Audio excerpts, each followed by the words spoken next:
Dalam nama Bapa dan Putra dan Roh Kudus. Amin. Bapak, Ibu, dan saudara sekalian yang dikasihi dan mengasihi Tuhan, berkah dalam.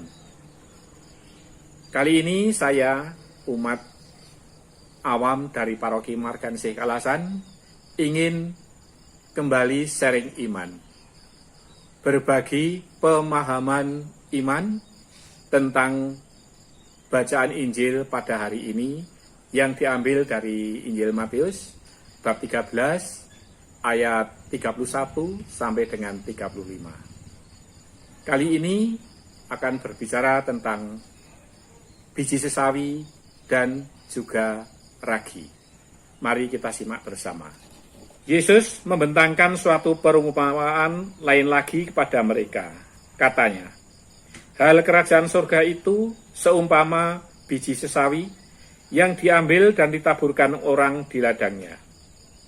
Memang biji itu yang paling kecil daripada segala jenis benih. Tetapi apabila sudah tumbuh, sesawi itu lebih besar daripada sayuran yang lain. Bahkan menjadi pohon, sehingga burung-burung di udara datang bersarang pada cabang-cabangnya. Dan ia menceritakan perumpamaan ini juga kepada mereka. Hal kerajaan surga itu seumpama ragi yang diambil seorang perempuan dan diadukkan ke dalam tepung terigu 3 sukat sampai kamir seluruhnya. Semuanya itu disampaikan Yesus kepada orang banyak dalam perumpamaan, dan tanpa perumpamaan suatu pun tidak disampaikan kepada mereka, supaya genaplah firman yang disampaikan oleh Nabi. Aku akan membuka mulutku, mengatakan perumpamaan. Aku akan mengucapkan hal yang tersembunyi sejak dunia dijadikan. Demikianlah sabda Tuhan. Syukur pada Allah. Bapak, Ibu, dan saudara sekalian yang dikasihi dan mengasihi Tuhan, pada pekan-pekan ini sabda Tuhan Yesus berbicara tentang perumpamaan kerajaan Allah. Dan kali ini perumpamaan tentang biji sesawi dan juga ragi. Dari kedua perumpamaan tadi ada kesamaan. Sama-sama bermula dari suatu yang sederhana dan kecil, tetapi kemudian bisa berkembang menjadi besar dan bermakna. Yang pertama tentang biji sesawi yang kecil. Akhirnya tumbuh menjadi pohon yang besar dan burung-burung bersarang pada cabang-cabangnya. Ini dapat kami pahami bahwa yang mula-mula kecil itu adalah ke-12 Rasul Yesus. Semula hanya 12 orang. Tetapi dalam perkembangannya menjadi berkembang, akhirnya menjangkau seluruh sudut bumi.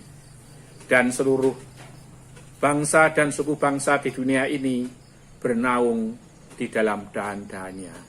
Bahkan menjadi bagian dari pohon itu sendiri, yaitu gereja yang kudus. Termasuk kita, bangsa Indonesia dengan berbagai suku ini, yaitu gereja Katolik yang kudus. Demikian juga ragi yang semula sangat sederhana dan sepertinya tidak bermakna, tetapi setelah diaduk di dalam terigu, akhirnya membuat terigu itu bisa berkembang dan menjadi sebuah roti yang lezat. Kalau di Jawa, ragi itu mungkin lebih banyak digunakan dalam pembuatan tempe. Kedelai tanpa diurapi dengan usar, dengan ragi, takkan mungkin akan menjadi sebuah tempe yang menjadi makanan favorit bagi sebagian besar orang Indonesia.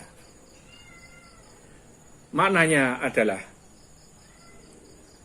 walaupun kita di sebagian tempat adalah orang-orang yang minoritas, yang kecil, namun kita bisa bermakna bagi sesama kita.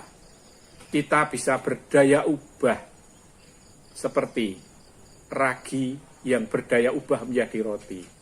Kita pun bisa menjadi seperti ragi yang berdaya ubah di dalam masyarakat sekitar kita. Perumpamaan ini disampaikan oleh Tuhan Yesus agar tidak hanya dipahami oleh orang Yahudi saja, tetapi juga dipahami oleh orang-orang dari berbagai suku bangsa. Kita berbahagia karena kita diperkenankan untuk mengetahui hal yang tersembunyi, misteri suci dari kerajaan surga, dengan mencoba memahami perumpamaan-perumpamaan tersebut. Semoga. Amin. Berkah dalam nama Bapa dan Putra dan Roh Kudus. Amin.